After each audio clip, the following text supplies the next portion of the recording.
خۆشەویستانی کورسات دی و سڵاوتان لێوێ خۆشحاڵین جارێکی دیکە لێرە لە پانۆڕاما بێوەی عزیز شادەبینەوە. جەنگی ئیسرائیل ئەمریکا و ئێران وای کردبوو کە ئێمە بچینە ڕووماڵێکی تایبەتەوە،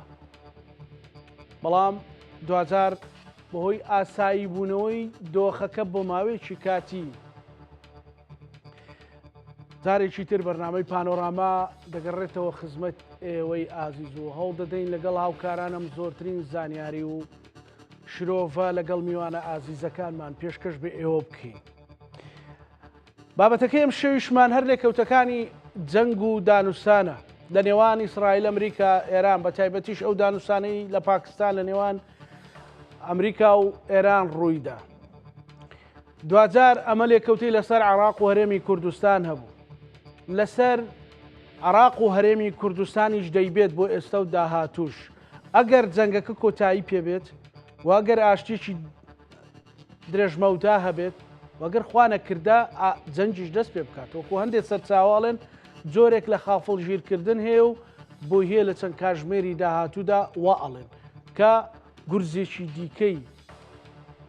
کەمەرشێن لە ئێران بۆ شێندرێت وەکو باسێکن. ئێمە لێرە لە ڕووماڵەکان باسمان کرد، وتمان ئێمە پێویستمان بە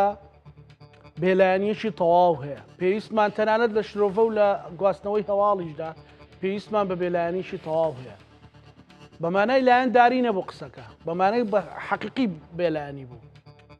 زۆر کەس دەیوت ئەم جەنگە دەرفەتێکە بۆ گەلی کورد. کام دەرفەت؟ ئەمە دەرفەت بوو؟ ئەوەی بینیمان لێک نوقتەیە شوێ کورد کراوەتە خاڵی دانووسان، یان حساباتێکی لەسەر کراوە. مە شەڕی نەوتە، مە شەڕی وزەیە بۆ تۆ نییە. تۆ تەنها لە نێوان بابەتەکانە ئەسووتەی، ئەگەر زۆر وریانەبی خراپتریش لە خەڵکی تر ئەسووتی، لەبەرەوەی بێکەسی تەنها خوا و خۆتت هەیە. بۆیە عەقڵی خۆت، سیاست و دیبلۆماسی خۆت بەکاربێنەوەکو ئەوەی بەشێک لە سەرکردەکان بەکاریان هێنا و تا ڕادەیەکی باشیش هەرێمی کوردستانیان لەو سووتانە مەترسیدارە پاراست. ئەمە ڕاستیە. من ئەو گفتوگۆیە گوازمەوە لەگەڵ بەڕێز نووسەر و ڕۆژنامەنووس کاوێس مەلا پەروێز ئەم گفتوگۆیە کەین. بەڕێز کاکاوێز لە کەرکووکەوە لەگەڵمانە سڵاو لێبێ کاکاوێز، ئەم کاتت باش. ئەکیدم متابعێکی وردی ڕوود سڵاو لە جەنابەت. کاکاوێز متابعێکی وردی جەنگەکە بووی لە سەرەتاوە تا ئەم فاریزەی کە دانراوە. یعنی بەڕاستی هەڵسەنگاندنی تۆ بۆ جەنگەکە بەگشتی، تێگەشتنت بۆ جەنگەکە بەگشتی چۆن بوو و پێت وایە ئەمە دانووسانێکی درێژمەودا و دەرەنجامێکی لەیەکەوێتەوە؟ سپاس کاکزانە، سپاس بۆ جنابێت ڕێزم بۆ بینەرانی عزیز. وڵات جەنگێکی نەخوازراوە، ینی بە تایبەتی ئێمە لە نێو چەقی ڕووداوەکەین، بمانەوێ یان نەمانەوێت لایەندار بینیان بێلایەن بین پرشکی ئەوە ئاگرە بەر ئێمەش و بەر خەڵکی تریش کەوتووە. دۆخێکە کە خۆزگەی پێ ناخوازیین، هەر خۆزگە هەر لە ئەساسە، ینی سیستەمی حکومڕانی لەم منتیقەیە بە جۆرێک وایە کە لە خزمەتی ناوچەکە و لە خزمەتی ئینسانیت وایە، بەڵام دۆخێک هاتووەتە پێشەوە زوو. ینی من نەگەر ئەوە هیچ تەمەنی خۆم، بەڵام پێم وایە لە سەردەمی باپیرەمەوە ناوچانە هەمیشە هەر لە شەڕا بووە. ئەم دەوڵەتانی دەوروبەری ئێمە هەر لە شەڕ و ئاژوو و ئاژاوەیە بووە. بۆیە ئەنی دۆخێکە کە ئۆقرەیی یا سەقامگیری لە ناوچەکە خەریکە بەرەو خراپتر و خراپترە بات. بە تایبەتی ئێران، ینی ئێران دەوڵەتێکی گەورەی جێهەژمون و خاوەن شارستانیەتێکی دوور و درێژە، ینی لەم ناوچەیە کە وەکو بینیمان لە ماوەی چ ڕۆژی ڕابردوو پریشکی ئەو ئاگرە بەر زۆر لە دەوڵەتەکان کەوت، ینی ئابووری جیهانیش تووشی ئەزمە و چەرمەسەریکی ئێجگار گەورە بوو. بۆیە بە تاکید من پێم وایە ینی لە نەتیجە شەڕە درێژای کێشێ لەوانەیە سیناریۆی نەوەتویەکی عێراق دووبارە بێتەوە. زۆرتر ئێران وەکو دەوڵەت حەسر بکرێ، ئابووری گەورەی بخرێتە سەر، تا ئەوەی کە وردە لە پەلوپۆ بخرێت. بەڵێ ینی پێت وایە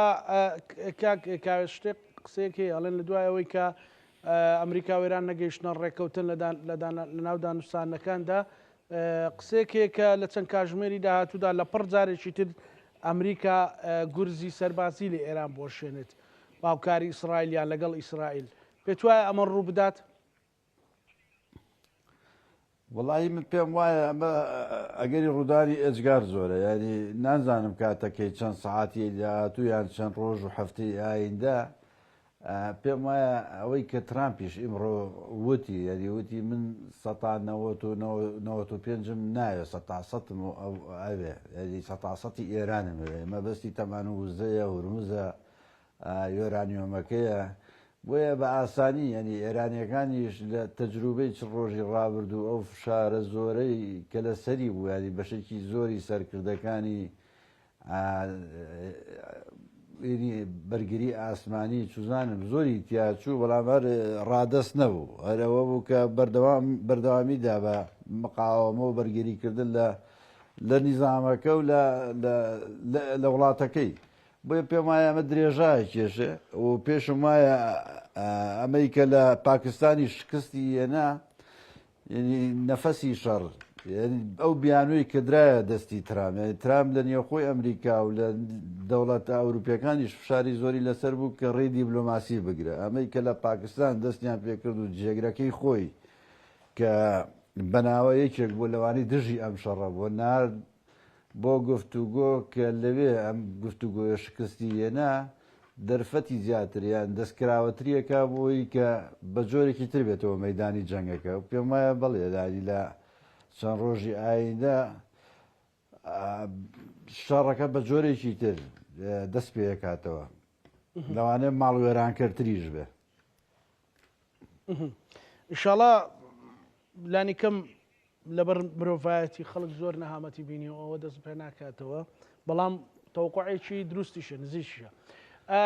هەڵسەنگاندنت بۆ دۆخی هەرێمی کورد یان بە کورد بەگشتی چی بوو لەنا ئەو جەنگە کاکاوێزەوەی ئەتبینی مەسەلەن ڕەنگە هەموو دیوەکانت خوێندنەوەی خۆتت بۆی هەبێ؟ وەڵام من ڕای خۆم هەیە ڕێزانی ئێمە کورد ئەبێ پۆڵێنی کەینەنی کوردی باشووری کوردی باکووری کوردی ڕۆژهەڵات و ڕۆژاوە بۆ کوردی باشوور ینی لە چوارچێوەی عێراق ئەبێت تۆ هەڵوێستا سیاسیەکانت یا چوزانم ئەوانە بگریتە بەر بەڵام بۆ کوردی ڕۆژەڵات ئەگە دەرفەتیان هەبواە تەمان ئەگە دەرفەتیان هەبواە پێم وابوو لەبێ ئەنی هەلومەرجێک هاتووە پێش کە دۆخێک بێنە پێش لایانی کەم ینی بگەن بە بەشێک لە مافەکان ئەگەر زانی بێتیان بەمە ئەنی ئێستا لە قازانجان نییە ئێران لە دۆخێکا بوو کە پێم وایە بە ڕێی گفتوگۆ ینی لەوانەیە لەمەشە هەرێمی کوردستان یان بەشێک لە سەرکردە دیارەکانی لە هەرێمی کوردستان توانی بێتیان ڕۆڵی ئیجابی لەوەیە ببینن ئەگەر داوایەکی وایە لەکرابە بە گفتوگۆ لەگەڵ ئێرانەکان بڕێک لەو مافانە کە لە کوردی ئەو بەشە زەوت کراوە بەدەست بێنن بەڵام بەداخەوە ینی ئێمە ئەوەمان نەبینی و کۆمەلگای کوردی لە هەموو بەشەکان ینی ناکۆکیی ئێجگار گەورە لە سەروبەندی ئەم شەڕەوە دروست بوو لە نێو خۆی ینی بوو بە چەند بەشێکەوە پێیان بەشێک پێی وابوو کە کورد دەبێت لەو بەشە جوڵەیەک بکە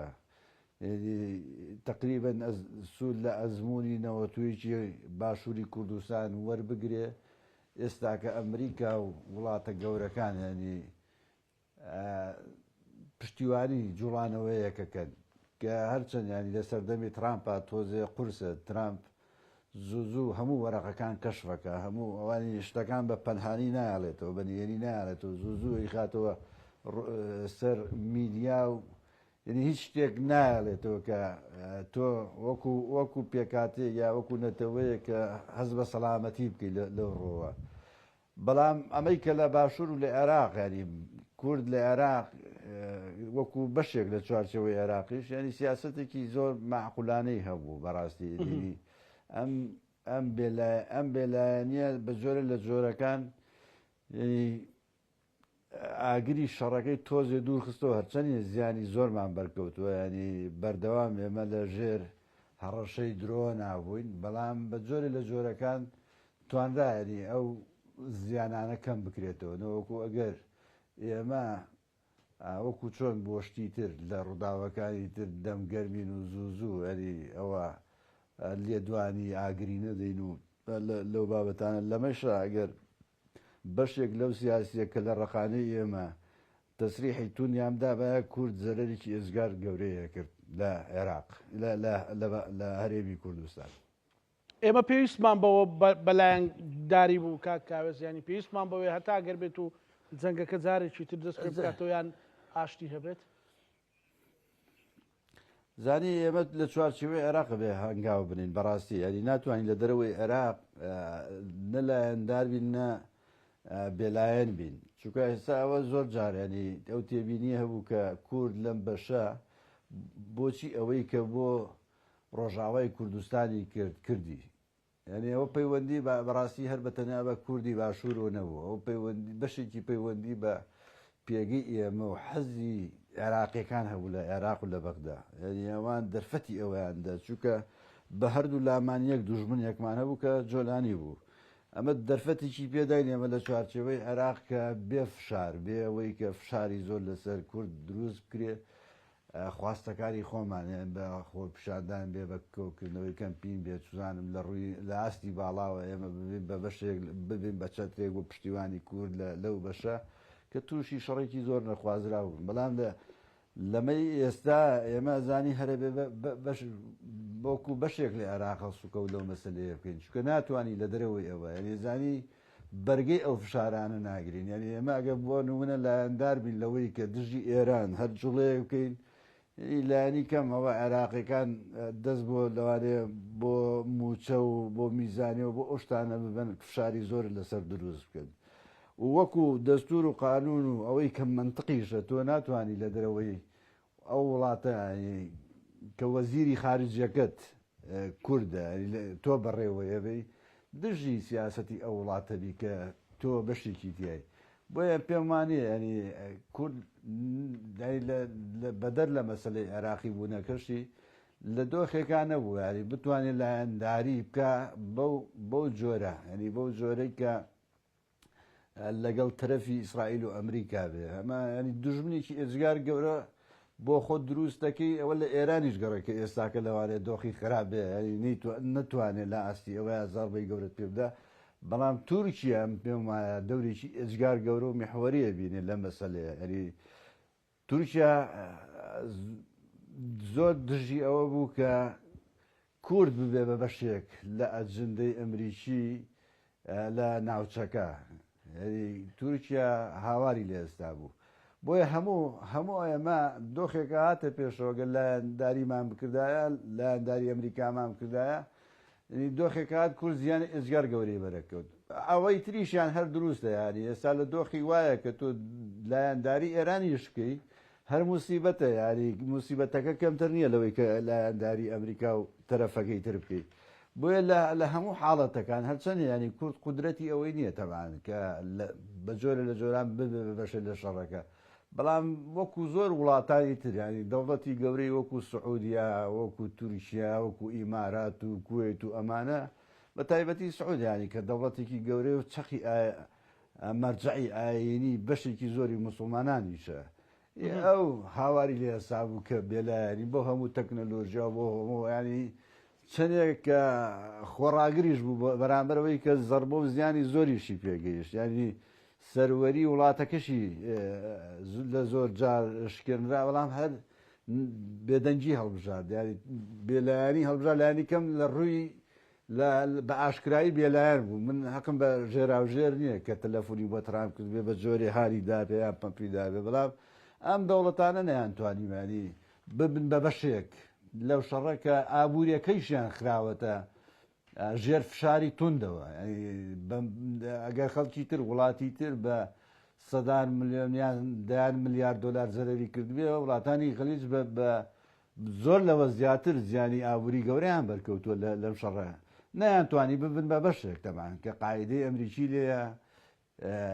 هێزەکانی ئەمریکا ئاسمانیانە پارێزێ چوزانم ینی پشتیوانی گەورەی ئەوروپیان هەیە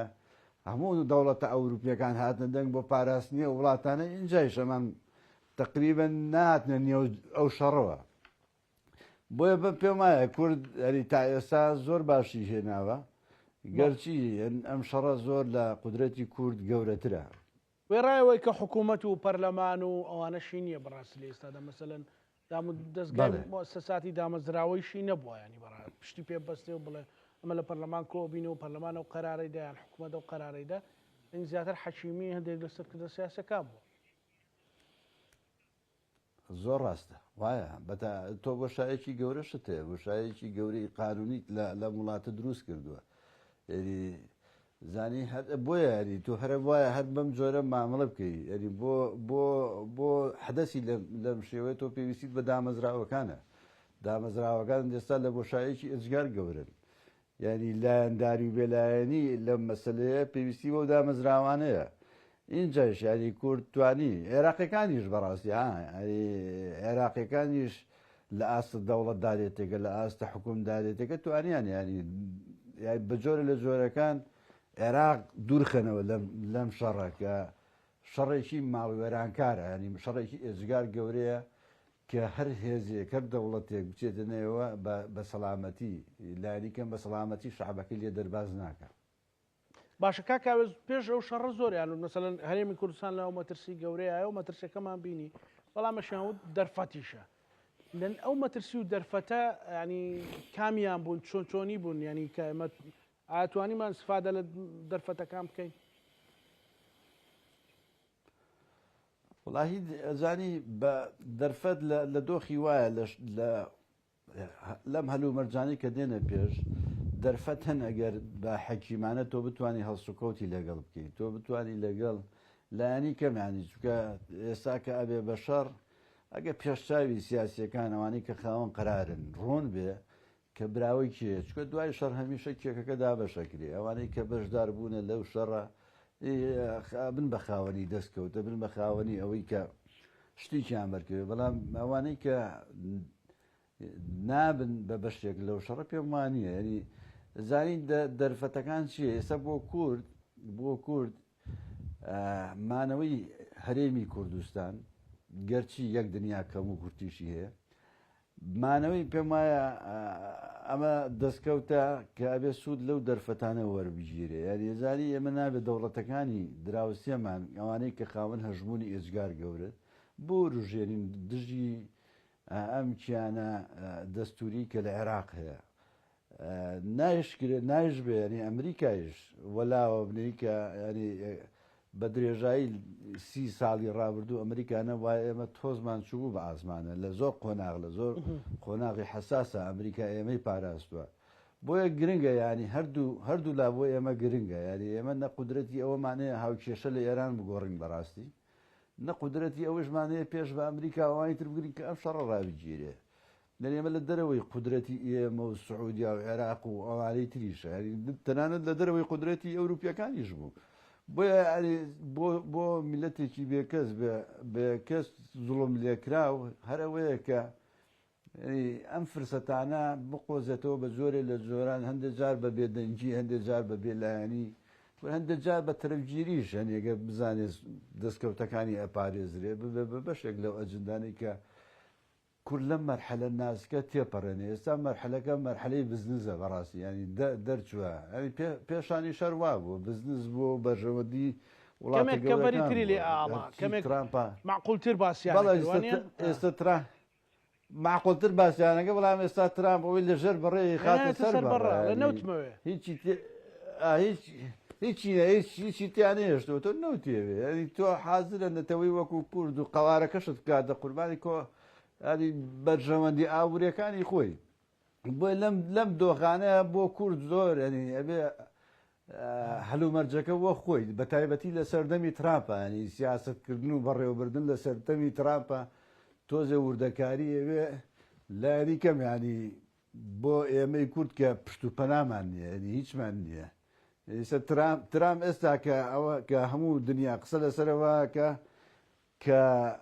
لەوانەیە لە چەند ڕۆژی ئایندەیە شەڕ دەست پێ بکاتەوە بەڵام لەوانەیە شەڕ ڕێککەوتن بکە ترامپە لەوانەیە ڕێککەوتن بکە لەوانەیە بە جۆرە لە جۆرەکان لەگەڵ ئێرانەکانە بگاتە ڕێککەوتن بۆ ئەو ئەگەرەیش هەمیشە لە کاتی جەنگەکەیش وارد بۆ ترامپ سیاسیەکە بێ وەکو خۆی بیخوێنیتەوە خوێنەوە سەری زەحمەت نییە؟ وەڵاهی ئەگەر لە ڕووی بازرگانی و ئاهوریەوە تەماشایکی پێم وانە زەحمەت بێ ئەو سەیری بازار و قازانجەکە ئەوەیە هیچی تری ناوێ ینی باوەڕی ئەو ئەجندەی ئەو ئابوووریە بازرگانیە پێت وایە لەو ئەجەندای شاردوتوانی ئەوە تۆمەت نییە بەڕێز کاوێز پێت وایە لەناوە ئەجەندادا مەسەلەن پێکاتەکان مەسەلەن وەکو کورد و فارس و بلوج و ئەوە لە ئێران مەسەلەن لە عێراق ئەوە ستاتیۆیەکەیە ئەوانە لەناو ئەجەندای دۆناڵد ترەمپا جێدەگرن من پێم وانە نەخێر ئەزانی بە تەجروبەی سووریا وەربگرین لە سووریا ئەبینی کە کەسێکی مەطلوب کە خۆی ینی دەوڵەتەکەی مەبلەغێکی بۆ سەری دانابوو هێنای کردی بە ڕئیسی ئەو دەوڵەتە و خۆشی لە میدیاکان باشکراڵێ لە من ڕئیسی سووری تعین کردووە خۆی دای مەزراندووە کە ئەمەی هێنا ساڵانێکی درو درێژین جیهان بەو حرەکەی داعش و ئەوەی جۆلانی و ئەمانە تووشی سەرێشە ئێجگار گەورە بوو ئەمریکا قیادی ئەوەیە کرد کە ئەم هێزانە لە نێو بدات سوزانم کۆمەڵێ قۆناغی زۆر سەخت تووشی خەڵکی ئەم ناوسێ بۆ ئێستا بووە بە ڕئیسی دەوڵەت خەریک بوو کوردیش بک بە قوربانی بەڕاستی یاری جوگرافیایکی فراوان کە کورد خاوەن زانی شەیدی ئێجگار زۆر بوون لەگەڵ لە چوارچێوەی ئەو هاوپەیمانەتی نەو دەوڵەتی خەریک بوو هەموو لایەک بەشوو بدە بۆیە یاری بە پێمانە نە فارس نە پێکاتەکانی تر هیچی لە ئەجندەی ترام نێترابێک ئەجندی هەیە لەکوێ زۆر قازانجەکە لەکوێ بەرژەوەندەکانی پارێزراوە هەم شخصی هەم بۆ ئەمریکایش بەڕاستی ینی ئەو بە دوای ئەو بەرژەوەندیانەوە ئەڕوا بەرژەوەندی ئەو لەکوێ بێ ئەمریکا و خۆی لەوێە جەحازرە هەموو بکا بە قوربانیەوە ینی خۆ لە سەرەتا ئەم شەڕیشەوە زۆر ویست وەکو نمونەی سووریا ینی ڕئیسێک تەعین کا لە ئێران کە گۆڕایەڵی خۆی بێ بەرژەوەندەکانی ئەمریکا پارێزراو بێ لە ئێران دەستی بە سەرچاوە سروشتەکان بگا دەستی بە نەوتی ئێران بگا بۆیە لە دۆخی وایە ینی پێکاتەکان ئەو بەهایە نابەخشن بەلای ئەوانەوە پێکاتە چییە ئەو بەرژەوەندەکانی بڕوە یەکێکی ترت بۆ دێنێ زۆر خراپتر بێت لەوەی کە خەڵکی ئەم ناوچەیە تەسەوری بکاری بۆ نمونە کێ تەسەوریە کرد دوایە بەشار ئەسەد ئەحمەد جۆلانی بێتە سەر حکوم بەرژەوەندی ئەمریکا چۆن بخوازێ ئەوان ئەواکەن ئێستا گەیشتۆتە قوڵتر بۆ تۆ کاڵێ بەرژەوەندی خۆی مەسەرەن ئەوەی کە ئەوێ ئەو کە تقریبان ئەوێ کو پاشایەک مامەڵە بکە بەڵێ ناڵێم بەرژەوەندی خۆی وەکو شەخص ڕەچاوەکە اینجا بەرژەوەندی ئەمریکا ئەمە دیاردێکی تازەیە لە ئەمریکا و لە دنیاش کاکاوێس بابەتێکی دیکە هەیە مەسەلەی کورد ئێستامە ناکۆچەکانی کورد بە بەردەوامی بینین سێ چوار تەوەجوه هەیە بێ بۆ چۆن هەیە مەسەلەن هەندێک لە ئاستە نەتەوەی و میلیەکەیەوە خەڵک هەمووی ڕەنگە لە ڕووداوەکان دەرکەوتۆ لە پاڵپشتیەکە و ئەو تەفرەقەیە نییە لە ئاستی سەرکردە باڵاکان جیاوازیی قوڵ هەیە لە ئاستی هەندێک هێزی سیاسی مەسەلەن سێ چوار نەوع بۆ چونمان هەیە ئەم بابەتانە ئاوها ئەتوانێت نەتەوەیەک بباتە پێشەوە کە دنیای قەزیە و کێشەی هەیە مەسەلەن نمونە هێنمەوە کە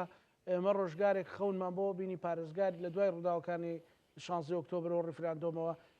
پارێزگارێکمان خەونمان پێ بینی پارێزگارێکی کورد هەبێ پارێزگارێک کورد بوو هێزێکی سیاسیاڵێ نەخێر مەسەلەن سەرۆک کۆمار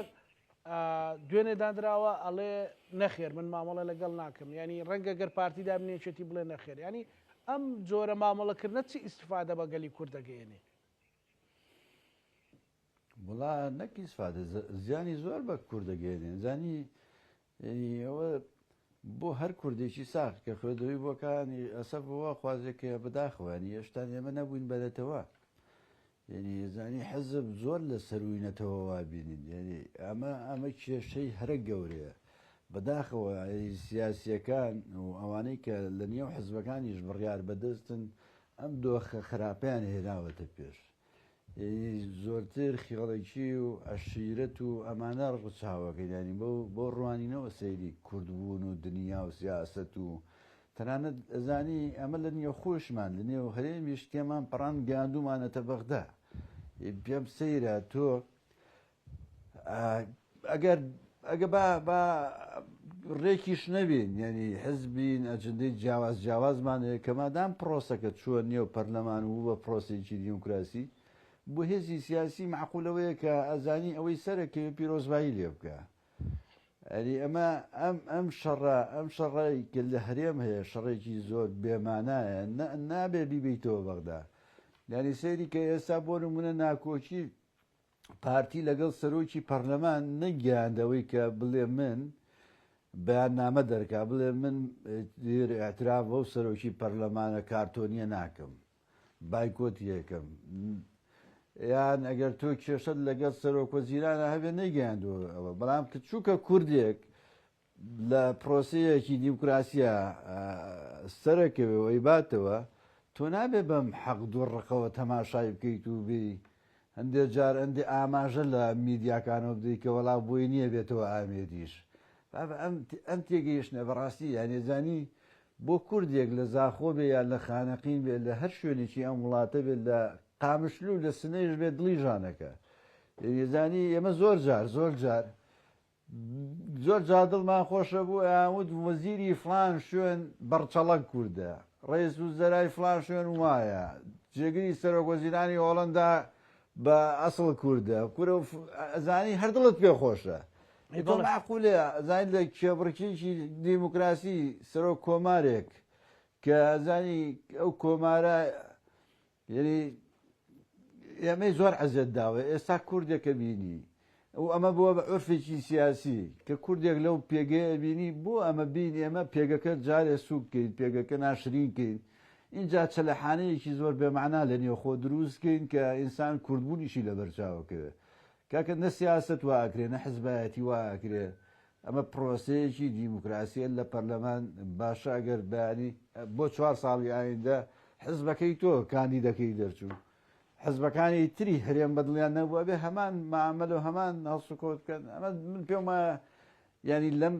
لەم دۆخەیە بە تایبەتی لە دۆخی جەنگ و ئاڵۆزی ناوچەکە یەکێکە لە کارە هەرە خراپەکان ئێستا کورد پێویستی بە دڵنەواییە لە عێراق لە هەرێمی کوردستان پێویستی بەوەیە سیاسیەکان دڵنەوایی بە نەتەوەکەی خۆیان ببەخشن کە لەم هەلوو مەرجا ئێمە بەشێکی لە پاراستنی قەوارەکەمان لە پاراستنی پێگەی کورد لە عێراق یاریێبێ هەموو تەوەجوه و هەنگا و ئیشکردن بۆ ئەوە بێت نەک بۆ ئەوەی کە بێ ئەو ناکۆکیانەی کە هەند زیاتر قولیکەیتەوە بۆ پێگەکانی تریش وایە خۆتت بەجێشتووە 2 ساڵ زیاترە هەڵبژاردنت کردو تا ئێستا حکوومەتێک لە هەرێمەکەت نییە یعنی ئەمانە هەمووی کێشن یعنی تۆ هەموو ئەم ڕوانگە حزبیە بۆ ڕوانین لە کوردبوون و لە بەڕێوەبردن و لە کۆی پرۆسەکە ڕوانینێکی ئێزگار چوتە ینی زیانی ئێزگار گەورەی بەدواوەیە هەر پێم وانەیە ئەمە هەروە بێ ئینسانەگاتە دۆخێکەڵێ بەداخەوە ینی زۆر جار سیاسیەکان حەقیانی لە قۆناغی لەو قۆناغانەی کە پێیان وایە خۆیان ینی پێیان وایە تووشی شکست بن پاشەکشێ بکەن ینی نەعیبێ نە هیچ پاشەکشێ بکە تۆ لە قۆناغێک تووشی شکست بوویت ینی ئەمە ڕئیسی حزبمانێ 50 ساڵە ڕئیسی حزب بۆ نمونە خۆ ئەکرێتەوە لە دوو قۆناغی جیاجا تووشی شکستبی دە پاشەکشێ بکە ڕێبدە بە نەفەسی تازە بە خەڵکی تازە هەر لە نێو حزبەکەت لە نێو عائیلەکەت بێتە پێشەوە دۆخێکی تر ئێستا دنیا گۆڕاوە یعنی ئێستا هەر لە عێراقیش سەیری سیاسیەکانی عێراقی کۆمەڵی گەنج هاتوونەتە پێشەوە کە لە تەمەن لە ڕوانی لە هەموو جۆرێ جیاوازن لەگەڵ بەشێک لەو سیاسیانی ئێستای هەرێمی کوردستان ئێمە قۆناغیانی قۆناغێکە چۆن ئەمانتوانی استثمارێک بەرهێنانێک لەسەر و بابەتە بکەین و ئێستا بە جۆرێک لە جۆرەکان مەزلومین لەبەرەوەی خەڵکیان لە شەهید کردوین مەسەلەن هەندێک لەوانە لە ناو چوارچەوەی عێراق بوون مەسەل ئەمانتوانی چۆن ئەمە بکەین بڵێن پارتیش مبارەکەی ئەو مۆزوعی بکردایە سەر و کۆمارەکە کوردە یەکێتیە پارتیار کەسێکە وتوای ئەڵا بە خێرایی دۆخێک پێک بێنن لانی کەم با قەرەبووی ئەگەرچی قەرەبووی گیان ناکرێتەوە بەڵام قەرەبووی مادێ و خەڵکە بکرێتەوە دۆخێکی ئارامی دروست بکرێت نەوەک ئێستامە شەو هەڵستی بەیانامەیەک لە مەکتەبی سیاسی پارتی وەڵام من ئەو سەر و کۆمارەم قبول نییە محافظ هەڵبژێر وەڵای و محافظەم قبول نییە یعنی کە هاتە سەر پۆستەکانی خۆشی کامە ئینسانی مەسەلەن ڕەنگە تۆندڕە و بێدای بنێ بەڵام کەس بۆینە قسە بکانی ئەمە بابەتانە ئیسیفادە بە چی ئەگەێنێ بەڕاستی وڵات زیانی زۆرە بە پارتیشی ناگەێنێت ئاخر مەبەستم پارتی ینی بەشێکی زۆر پشتێکی زۆری خەڵکی پارتی زۆر نیگەرانە لەوە زانی کاکە تۆ سێری ئێستا ئەوەی محافظی کەرکووک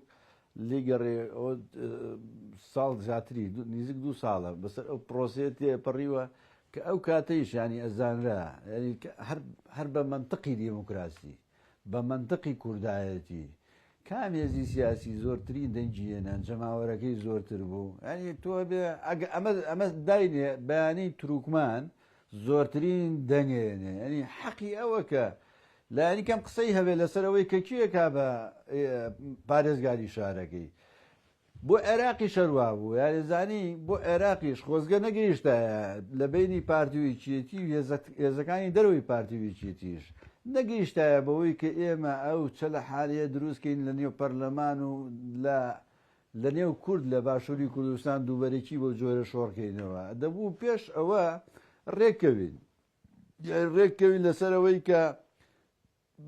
ئەم پۆستا ئەوە ینی پارتی لە من باشتری زانی کە بۆیە چێتە باشە ئەم سەرێشەی بۆ چییە ئەم مێنان و بردننی بۆ چێ دوو بۆ کەوادری خۆت ینی پیاوی محتەرەمی وەکو دکتۆر فواد حسێنەکەی بە قوربانی یاریە کەمە چەند دەورێ تۆ ئێنی وەیبەی بەلاش و علاش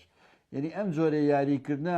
منەزانم من لە پارتی تێگەم فشار دروستکردنە بۆەوەی لە شوێنی تر دەستکەوتی دەستکەوێت ئەمە خراپە ئەنی خزمەتی کۆدایەتی ناکە خزمەتی پارتیش ناکە بەڕاستی تۆ ئەبێ لە حلومەرجی لەم جۆرە یعنی لە عێراق تیمی یەکگرتووتە بێ ینی ئێستا کە کاکنزار ئەبێ بە سەرۆک کۆمارە بێ ئیدی ئەم خەون و خەیاڵی عێراق و لە نێو عێراقیش هەرێمی کوردستان جێ بکاتەوە خزمەت بکە خزمەت ینی گەورەتر لە یەکێتی گەورەتر لە پارتی گەورەتر لەوانە وەزیرەکانی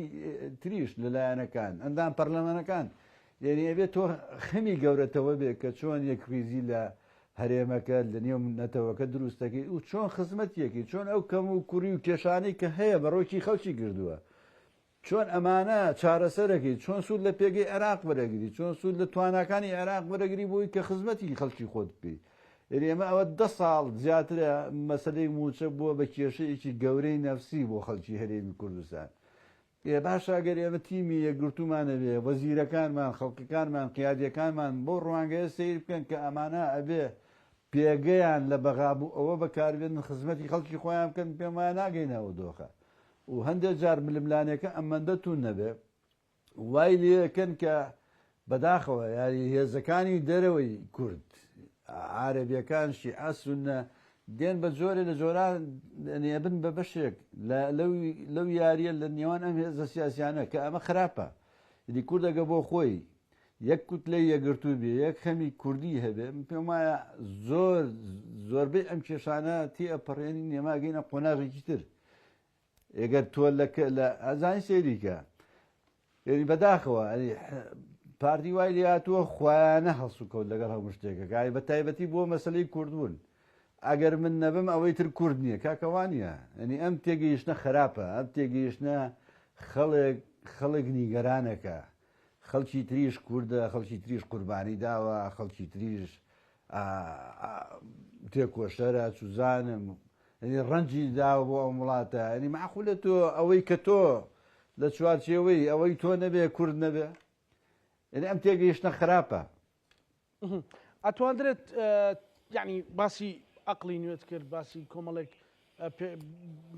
عقلی گەنجارت کرد کاکاوز لەسەر تەنانەت سەر ئاستی عراقیش ینی بەس نەبێ ئەوە هەر شتێک بوو ئەوەی بەدڵی من نەبوو تۆ تۆمەتبارەکەم پێتەڵێم جاشی فلان و نازام دەستەواژەی زۆرا و زۆر و ئیتر لەوەی بەرەک دروست بێت ینی کاتی ئەوە نییە مەسەلەن ڕاست لە شینێک دروست بێ بە کاکە بەسە ینی ئەو هەموو تۆمەت و بوختان و ئەوەی چی یعنی تۆ دروستەکەی ئیلا تۆ ئەبێ کوردایەتی لە منفەزی تۆ دەرچێ ئیلا ئەبێ شتی وابزانی خەڵک لە منفەزی تۆ این دەرناچێ خۆ بە زۆر نییە دۆخێک دروستکەین کە هەرێمی کوردستانیش لەو چەق بۆستویە دەرباز بێ ئەنی وتا نزیکە 2 ساڵ خەریکە 2 ساڵ نزیکە بینەوە لە هەڵبژاردننی پەرلەمانی کوردستان حکوومەتێک دروست نەبە پەرلەمانێک دانیشتنی نەکردو ینی ئەمە کارەسات نییە ئێمە ستاتیۆیەکمان نەبیان چوارچێوێکی یاساییمان هەیە دەستوریمان هەیە کەچی خەریکە بە خۆمان دەستمان کردوتە سەر قورجی و خەریکەی خنچێنین وڵا خۆ بێ دەرچەیەکی یاسایی بۆ ئەم دۆخە بدۆزیتەوە بەڕاستی یانێ بێ حزبەکان بە پێی یاسا ئەنی کۆتوبەند بکرێن کە سزای یاسایی بدرێن لەوەی کە هەر تۆمەتێک لەم چەشنە یعنی بە تایبەتی لە هەرێمی کوردستان چونکە ئەم کورد بەخشینەوە ینی شتێکە کە مافی حزب نییە بەڕاستی ینی مافی هیچ حزبێکی سیاسی نییە کە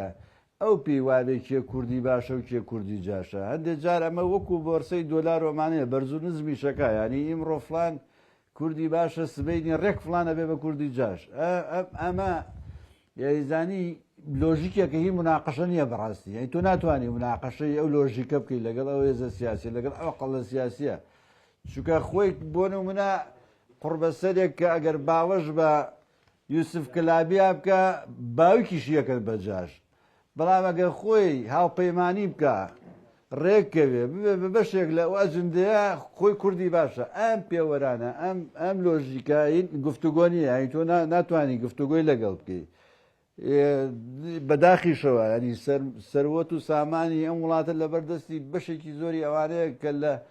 بە جۆرێک تەخشار و پەخشانێکن لە ڕێی میدیای کاریگەرەوە کە ڕای گشتی چاواشەکەن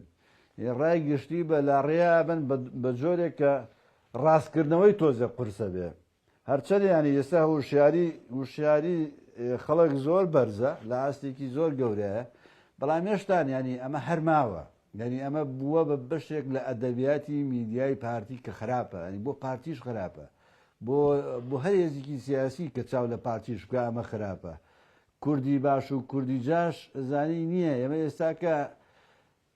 هەمومان وەکو یەک لە پەرلەمانی عێراق بەشداری پرۆسەی سیاسیەکەین ئەگەر دەرفەتمان پێ بدرێ وەکو یەک بەشداری لە حکومڕانی لە عێراقەکەین کەوایە زانی کە ئێمە ئەمە ئەکەین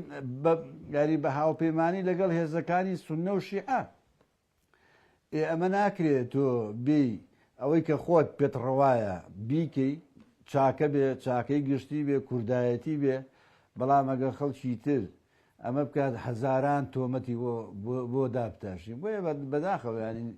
ئەمە خزمەتی دۆخی یەکگرتووی کوردناکە ینی ئەمە زانی ناکۆکیەکان گەورەترەکە و من پێم وایە ئەم عەقڵە سیاسیە لە هەرێمی کوردستان بربەستی ئێجگار گەورەیە لە بەردەم ینی زۆر پرسی چارەنووساز بۆ کوردانی ئێستا بۆ نمونە لە مەسلەی پێکێنانی حکوومەت و کاراکردنەوەی پەرلەمان پێم وایە ئەم عەقڵە سیاسیە ئەیگەیەنێ بەوەی ئەگەر دوو هەرێمیش بێ با دوو هەرێم بێ کوردستانی هەرێمی کوردستان دابەشە بێ با ببێ یعنی ئەم عەقڵە سیاسیە خراپە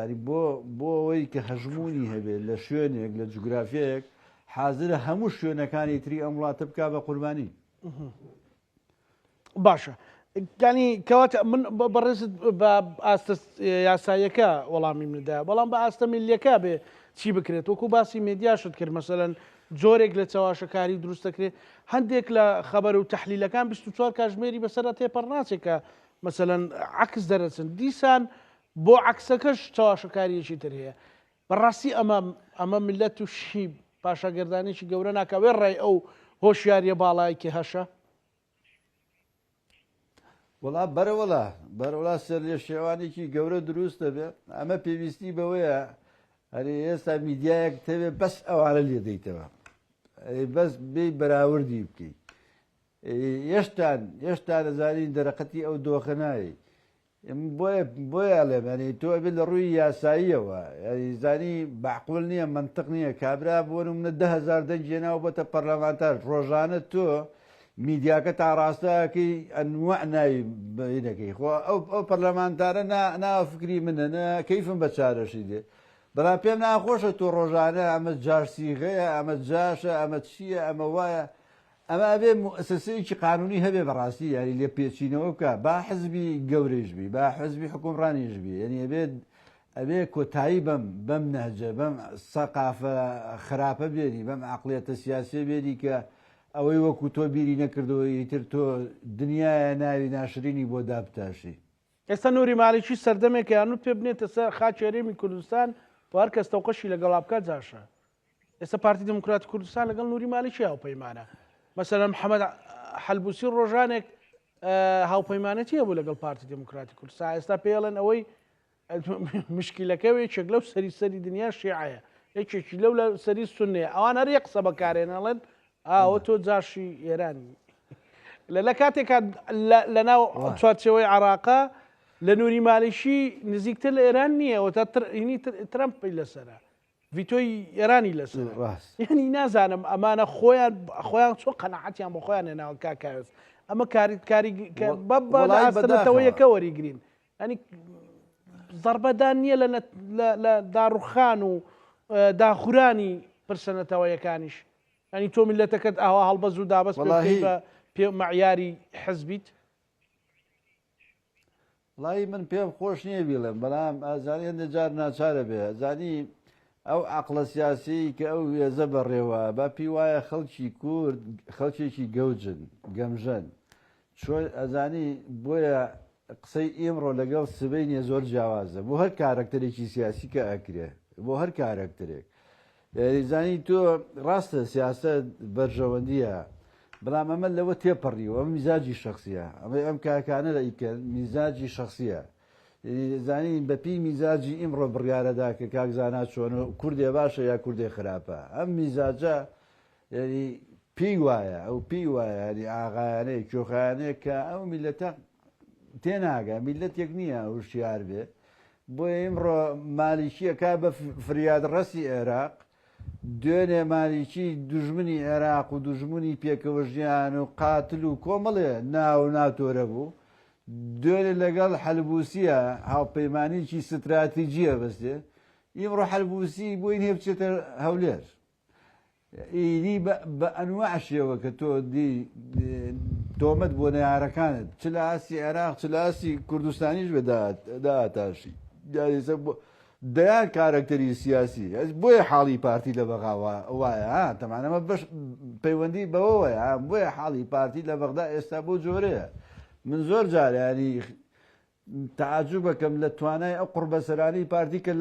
لە بەغا وەزیرن یعنی ڕوبەڕووی لەوانەیە دۆخێکی زۆر ناخۆش بنەوە کە سیاسەتی حزبەکان لێرە جۆرێکە و لەوێ شەوان جۆرێکی تر ئەبێ وەڵامی هێزە سیاسیەکان بدەنەوە پارتی وای بەم سیاستە وای کردووە دۆستی لە عێراق نەماوە نە لە ئاستی سیاسی نە ئەوە تا خەریکە لە ئاسی جەماوەریش ینی بۆ نمونە لە مەسەلەی نەوتەکە نەوتی کەرکووک لە ڕێی نەوتی بۆ ڕێی جیان و حواڵە بکرێت دۆخێکیان هێنایە پێشەوە خەریک و هەمووی عێراق ینی دژ دەستێ ئەمە بکە دژیان بێ بۆیە ئەزانی ئەمە ینی خەلەلێک لە بەڕێوەبردنێ لە ئەلەو عەقڵە سیاسیەیە کە لەو جوگرافیایە ئەوێ ئاراستەکانی بە جۆرێک بێ کە بەس خۆی بخوێنرێتەوە ئەمە بەو جۆرە نابێت یعنی هێزە سیاسیەکان لە سێریکە لە ناو هەرێمی کوردستان یەک هێزی سیاسی کوردی نییە بە معارەزەوە بەوانەی کۆن بەوانەی تازە لە دایکە بن دۆستی پارتی بن یەک هێزی سیاسی نییە ینی ئەخەم منتقییان ینی بۆ هێزی سیاسی خۆما بێ پرسیار بێ بۆ خۆیان بچێتەوە باشە بۆ ینی ئەو هەموو هێزە سیاسیە عریقانانی لە ئیسلامیەکان بگرە لەوانەی تر بگرە یەک هێزی سیاسی نییە لە هەرێمی کوردستان دۆست بێ وەرەوە بۆ عێراقیش ینی لە عێراقیش ئەوە ئێستا ئەوەی مالیکی و پارتی ئەمەش تاکتیکیە پارتیش دۆستی مالیکیش دۆستی پارتی نییە وەکو چۆن پارتیش دۆستی مالیکی نییە ئەمە دۆخێکی تاکتیکیان هێنایە پێشەوە بۆ ئەجندەیەک هەم مالیکی توموحی هەبوو ئەویستود لە پارتی و کورسیەکانی وەرگێت جارێکی تر ببێتەوە سەرۆک وەزیران ئەگە ترامپلی تێک نەدابە هەم پارتیش ئەویست ئەو دۆخە تەبعاً پارتی ئەجندەی نییە لە بەغدا بۆ سەرۆک کۆمارە ئەویست ئەمە لە یەکێتی تێک بدە لە یەکێتی تێکدان بۆ پارتی سەرکەوتێکی گەورەی هەر ئەوەی بەسە ینی هەر ئەمەندەی ئەوێ کە لە یەکێتی تێکدا لە کەرکووکیش بە هەمان شێوە وای کرد کە نەیتوانی ئەوە بکە بۆیە بۆ هێزی سیاسی بێ پرسیاری بۆ خۆی دروستکە ینی بۆ ئەم هێزانە هەمویان نەیاری من بن پرسیارێکە خۆ ئەبێ ئەم هێزانە لە خۆیان بکەن ینی تۆ معقولە لە عێراق لە هەرێمی کوردستان هیچ هێزێکی سیاسی نەبێ کە دۆستت بێ یەکێتی لە ڕابردوو هاوپەیمانی ستراتیژیت بوو ئێستاکە یەکێتی لە دۆخێکە بە تەجروبە دۆخێکی وەرگرت کە ناتوانێت ببێ متمانە دروستکاتەوە لەگەڵت ببێ بە بەشێک لە هاوپەیمانە ستراتیژیەکەی ڕابردووت بۆیە ئەم دۆخە بۆ هێزی سیاسی هینەوەی پێداچوونەوە بە کۆی پرۆسەکەی خۆی و بە عەقڵە سیاسەکەی خۆی بکە سیاست بەم منهەجە بەم عەقڵە چەقبەستووە پێم وایە زیانی زۆر بۆ خۆی ئەگەێنی اینجا بەنێتەوە کەش ئەگەێنێ بەڵێ بەڕێز کاوێس مەلا پەروێز نووسەر و ڕۆژنامەنووس لە شاری کەرکووکەوە لەگەڵمان بووی سوپاس بۆ دەرفەتەکە سوپاس بۆ بەشداریت لە پانۆرامادا بینەرانی خۆشەویست لەگەڵ هاوکارانم بەیەکەوە پانۆرامایەم شەومان پێشکەش کردن ئێوەش هەموو لایەکتان ئەمانەتی خوای گەورە بن واتانەکە